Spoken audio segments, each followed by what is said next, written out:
Chapter 27 or Book 2 Part 14 Creta Kano's New Departure. Creta Kano went on with her story. For some days after that, I lived with the feeling that my body had fallen apart. Walking, I had no sense that my feet were actually touching the ground.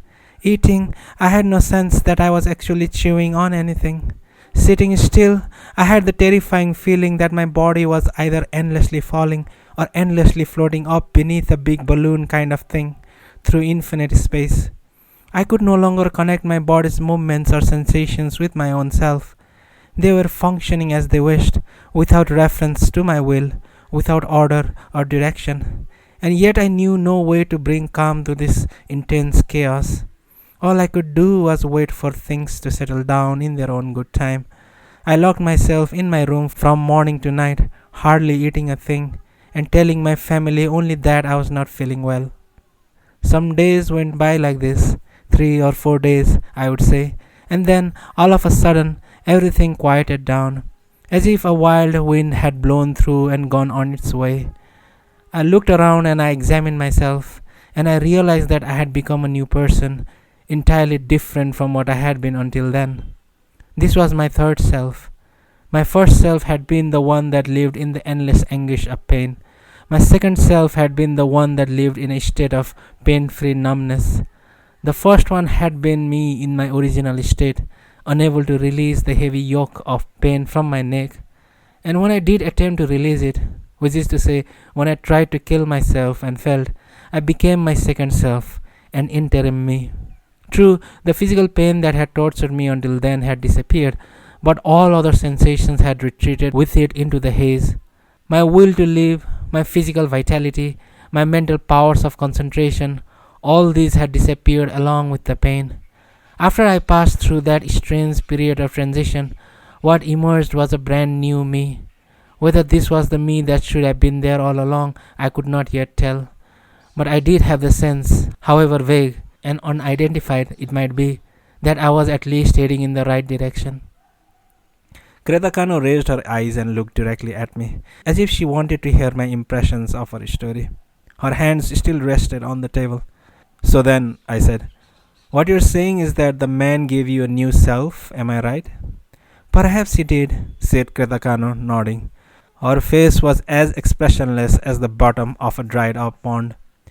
Being caressed by that man, and held by him, and made to feel such impossibly intense sexual pleasure for the first time in my life, I experienced some kind of gigantic physical change.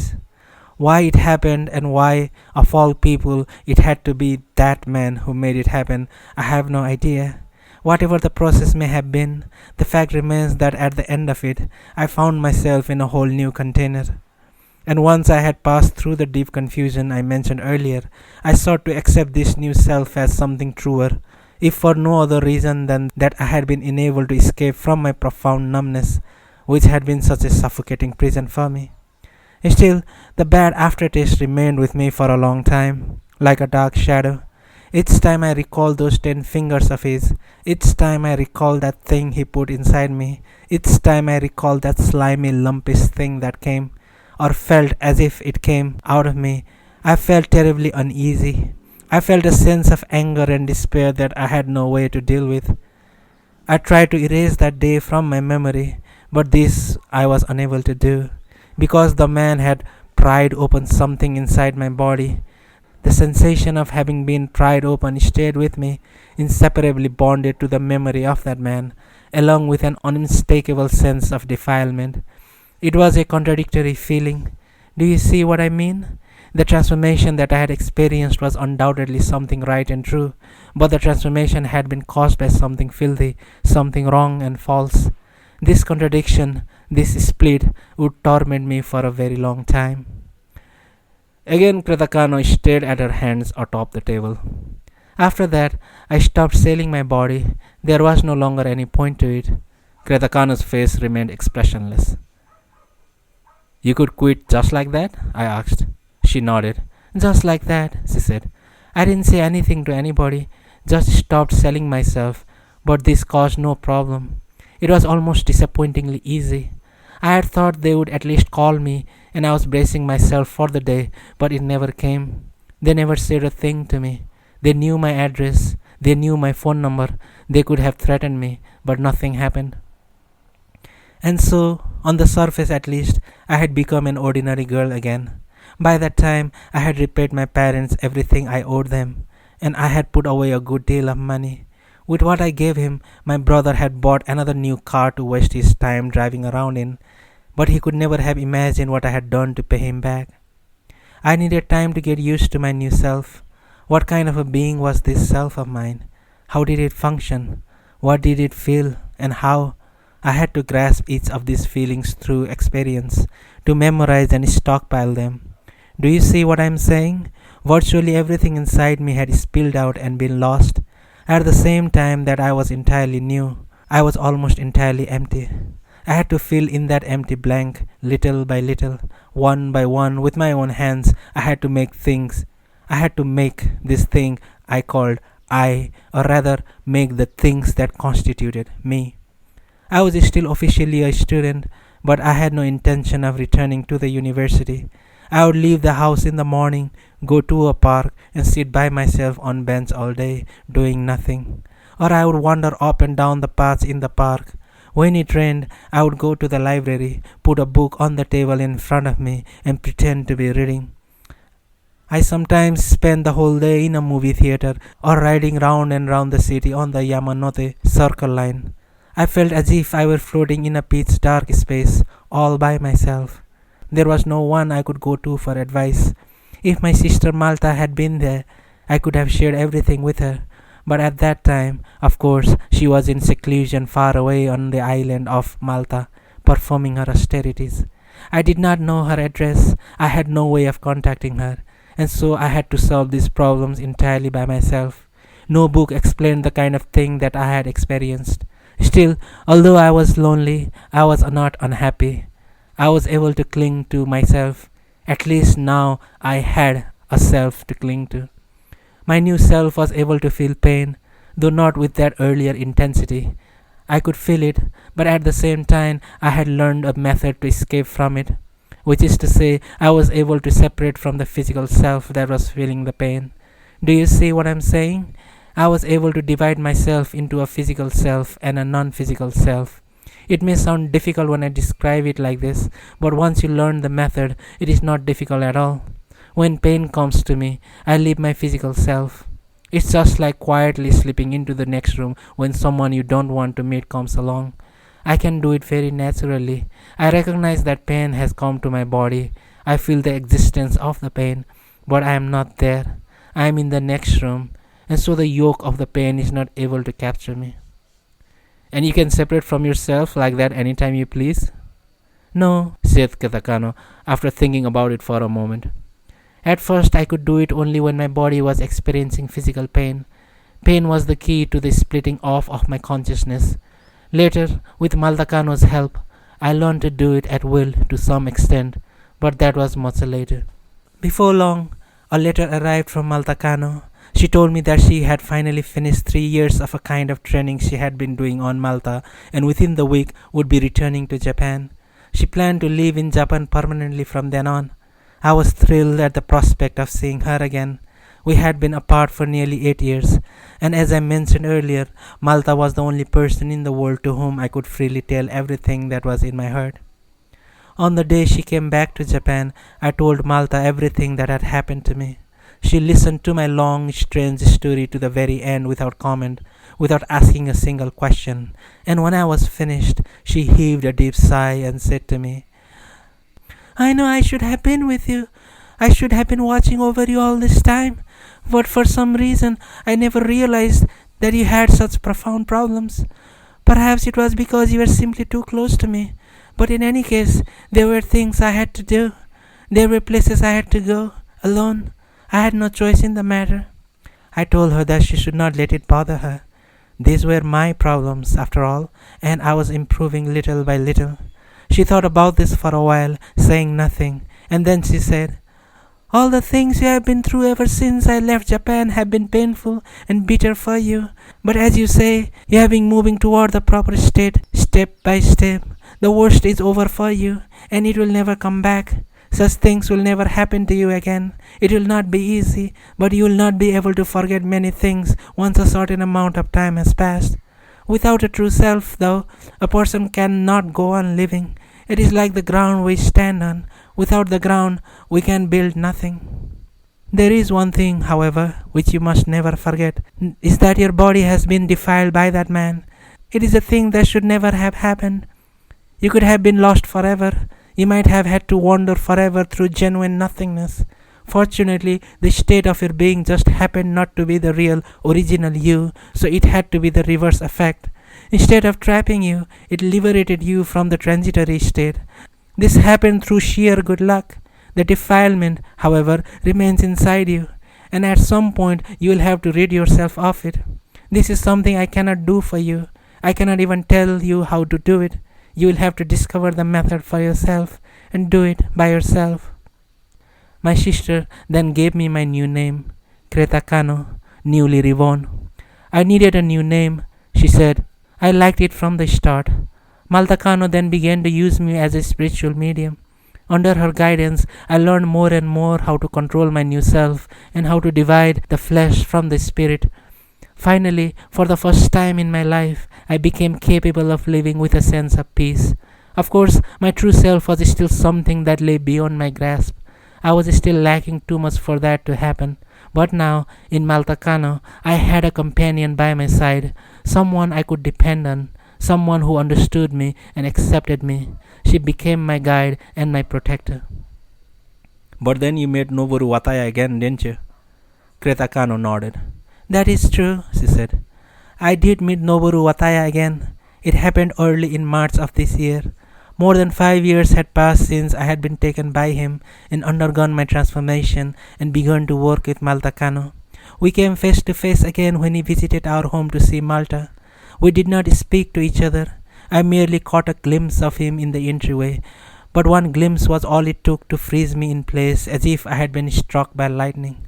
It was that man, the last man to buy me. I called Malta Kano aside and told her that he was the man who had defiled me. Fine, she said. Just leave everything to me. Don't worry. You keep out of sight. Make sure he doesn't see you. I did as I was told, which is why I do not know what he and Malta Kano discussed at that point. What could Noboru Wataya have possibly wanted from Malta Kano? Creta Kano shook her head. I am sorry, Mr. Okada. I have no idea. People come to your house because they want something. Isn't that usually the case? Yes, it is. What kinds of things do they come for? All kinds of things. But what kinds of things? Can you give me an example? Creta Kano bit her lip for a moment. Lost things, their destinies, the future, everything. And you too know about those things? We do. Not absolutely everything, but most of the answers are in here, said Creta Kano, pointing at her temple. You just have to go inside. Like going down into a well? Yes, like that. I put my elbows on the table and took a long, deep breath. Now, if you don't mind, there's something I'd like you to tell me. You showed up in my dreams a few times. You did this consciously. You willed it to happen. Am I right? Yes, you are right, said Creta Kano. It was an act of will. I entered your consciousness and joined my body with yours. You can do things like that? Yes, I can. That is one of my functions. You and I joined our bodies together in my mind. When I heard myself actually speaking these words, I felt as if I had just hung a bold, surrealistic painting on a white wall. And then, as if looking at the painting from a distance to make sure it was not hanging crooked, I said the words again. You and I joined our bodies together in my mind. But I never asked you to for anything. It never even crossed my mind to find out anything from you, right? So why did you take it upon yourself to do such a thing? Because I was ordered to by Malta Kano. Meaning that Malta Kano used you as a medium to hunt around inside my mind. What was she looking for? Answers for Noboru Wataya? Or for Kumiko? Creta Kano said nothing for a time. She seemed confused. I don't really know, she said. I was not given detailed information. That way, I can function more spontaneously as a medium. My only job is to have people's minds pass through me. It is Malta Kano's job to assign meaning to what I find there. But please understand, Mr. Okada, Malta Kano is fundamentally on your side. I hate Noboru Wataya, you see, and Malta Kano's first concern is for me. She did this for your sake, Mr. Okada. This is what I believe. Creta Kano went out to shop at the neighborhood supermarket. I gave her money and suggested that as long as she was going out, she should change into more respectable clothing. She nodded and went to Kumiko's room, where she put on a white cotton blouse and a floral patterned skirt. It doesn't bother you, Mr. Okada, for me to put on your wife's clothing? I shook my head. Her letter told me to get rid of it all. No one's going to be bothered if you wear her things. Just as I expected, everything fit her perfectly, almost weirdly so. Even her shoe size was the same. Creta Kano left the house wearing a pair of Kumiko's sandals. The sight of Creta Kano in Kumiko's clothing made me feel once again that reality was changing its direction somewhat, the way a huge passenger ship lumbers into a new course. After Creta Kano went out, I lay on the sofa staring at the garden, my mind a blank. She came back by taxi 30 minutes later, holding 3 large bags stuffed with groceries. Then she made me ham and eggs and a sardine salad. Tell me, Mr. Okada, do you have any interest in Crete? Creta Kano asked without warning after we had eaten. Crete? I said. You mean the island of Crete in the Mediterranean? Yes. I shook my head. I don't know, I said. I'm not uninterested, I suppose. I've never much thought about it. Would you like to go to Crete with me? Go to Crete with you? I echoed. Well, actually, I would like to get away from Japan for a while. That is what I was thinking about the whole time I was in the well after you left. Ever since Malta gave me the name, I have felt that I would like to go to Crete someday. To prepare, I read many books about the island. I even studied Greek myself, so that I would be able to live there when the time came. I have some fairly substantial savings put away, enough so that we could live there for a good length of time without difficulty. You would not have to worry about money. Does Malta Kano know you're planning to go to Crete? No, I haven't said anything to her about it, but I am sure she would not be opposed. She would probably think it was a good thing for me. She has been using me as a medium during the past 5 years, but it is not as if she has merely been exploiting me as some kind of tool. She has been doing it to aid in my recovery as well. She believes that by passing the minds or egos of a variety of people through me, she will make it possible for me to obtain a firm grasp on my own self. Do you see what I mean? It works for me as a kind of vicarious experience of what it feels like to have an ego. Come to think of it, I have never once in my life said unambiguously to anybody, I want to do this. In fact, I have never thought to myself, I want to do this. From the moment of my birth, I lived with pain at the center of my life. My only purpose in life was to find a way to coexist with intense pain.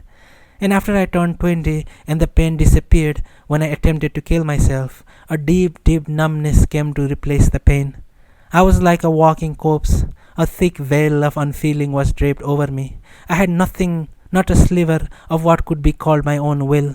And then, when I had my flesh violated and my mind pried open by Noboru Wataya, I obtained my third self.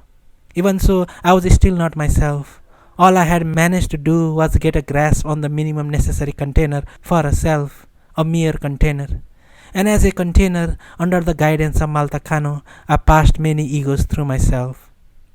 This, then, is how I have spent the 26 years of my life. Just imagine, if you will, for 26 years I was nothing. This is the thought that struck me with such force when I was alone in the well, thinking. During all this long time, the person called me was in fact nothing at all. I realized I was nothing but a prostitute of the flesh, a prostitute of the mind. Now, however, I am trying to get a grasp on my new self. I am neither a container nor a medium of passage. I am trying to establish myself here on the face of the earth. I do understand what you are saying to me, but still, why do you want to go to Crete with me? Because it would probably be a good thing for both of us, for you, Mr. Okada, and for me, said Creta Kano. For the time being, there is no need for either of us to be here. And if that is the case, I feel it would be better for us not to be here. Tell me, Mr. Okada, do you have some course of action you must follow? Some plan for what you are going to do from this point on? The one thing I need to do is talk to Kumiko. Until we meet face to face and she tells me that our life together is finished, I can't do anything else. How I'm going to go about finding her, though, I have no idea. But if you do find her and your marriage is, as you say, finished, would you consider coming to Crete with me? Both of us would have to begin something new at some point, said Creta Kano, looking into my eyes. It seems to me that going to the island of Crete would not be a bad beginning. Not bad at all, I said. Kind of sudden, maybe, but not a bad beginning. Creta Kano smiled at me. When I thought about it, I realized this was the first time she had ever done so. It made me feel that, to some extent, history was beginning to head in the right direction. We still have time, she said. Even if I hurry, it will take me at least 2 weeks to get ready. Please use the time to think it over, Mr. Okada. I don't know if there is anything I can give you. It seems to me that I don't have anything to give at this point in time. I am quite literally empty. I am just getting started, putting some contents into this empty container little by little. I can give you myself, Mr. Okada, if you say that is good enough for you. I believe we can help each other. I nodded. I'll think about it, I said. I'm very pleased that you made me this offer, and I think it would be great if we could go together. I really do. But I've got a lot of things I have to think about and a lot of things I have to straighten out. And if, in the end, you say you don't want to go to Crete, don't worry, I won't be hurt. I will be sorry, but I want your honest answer. Creta Kano stayed in my house again that night. As the sun was going down, she invited me out for a stroll in the neighborhood park. I decided to forget about my bruise and leave the house. What was the point of worrying about such things? We walked for an hour in the pleasant summer evening, then came home and ate. After our supper, Creta Kano said she wanted to sleep with me. She wanted to have physical sex with me, she said. This was so sudden. I didn't know what to do, which is exactly what I said to her. This is so sudden. I don't know what to do. Looking directly at me, Creta Kano said, Whether or not you go with me to Crete, Mr. Okada, entirely separately from that, I want you to take me one time. Just one time as a prostitute. I want you to buy my flesh. Here, tonight, it will be my last time.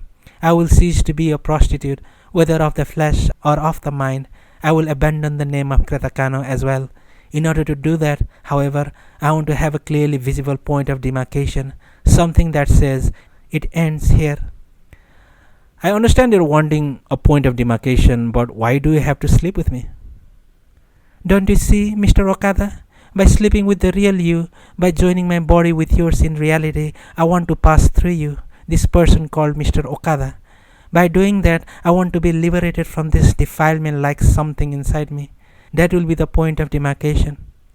Well, I'm sorry, but I don't buy people's flesh. Creta Kano bit her lip. How about this then? Instead of money, give me some of your wife's clothing and shoes. We'll make that the pro forma price of my flesh. That should be all right, don't you think? Then I will be saved. Saved? By which you mean that you will be liberated from the defilement that Noboru Wataya left inside you? Yes, that is exactly what I mean, said Creta Kano. I stared at her. Without false eyelashes, Creta Kano's face had a much more childish look. Tell me, I said, who is this Noboru Wataya guy really? He's my wife's brother, but I hardly know him. What is he thinking? What does he want? All I know for sure is that he and I hate each other. Noboru Wataya is a person who belongs to a world that is the exact opposite of yours, said Creta Kano. Then she seemed to be searching for the words she needed to continue. In a world where you are losing everything, Mr. Okada, Noboru Wataya is gaining everything. In a world where you are rejected, he is accepted. And the opposite is just as true, which is why he hates you so intensely. I don't get it. Why would he even notice that I'm alive? He's famous, he's powerful. Compared to him, I am an absolute zero. Why does he have to take the time and trouble to bother hating me? Creta Kano shook her head. Hatred is like a long, dark shadow. Not even the person it falls upon knows where it comes from in most cases. It is like a two-edged sword. When you cut the other person, you cut yourself. The more violent you hack at the other person, the more violently you hack at yourself. It can often be fatal, but it is not easy to dispose of. Please be careful, Mr. Okada. It is very dangerous. Once it has taken root in your heart, Hatred is the most difficult thing in the world to shake off. And you were able to feel it, weren't you? The root of the hatred that was in Noboru Wataya's heart. Yes, I was. I am, said Kano. That is the thing that split my flesh in two, that defiled me, Mr. Okada, which is why I do not want him to be my last customer as a prostitute. Do you understand? That night I went to bed with Kano. I took off what she was wearing of Kumiko's and joined my body with hers, quietly and gently.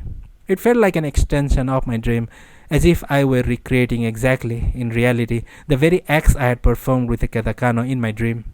Her body was real and alive, but there was something missing, the clear sense that this was actually happening. Several times the illusion overtook me that I was doing this with Kumiko, not Kano. I was sure I would wake up the moment I came, but I did not wake up. I came inside her. It was reality, true reality. But each time I recognized that fact, reality felt a little less real. Reality was coming undone and moving away from reality, one small step at a time. But still, it was reality. Mr. Okada, said Kano, with her arms wrapped around my back. Let's go to Crete together. This is not the place for us anymore. Not for you and not for me. We have to go to Crete. If you stay here, something bad is going to happen to you. I know it. I'm sure of it. Something bad? Something very, very bad. Kano prophesied in a small but penetrating voice, like the prophet bird that lived in the forest.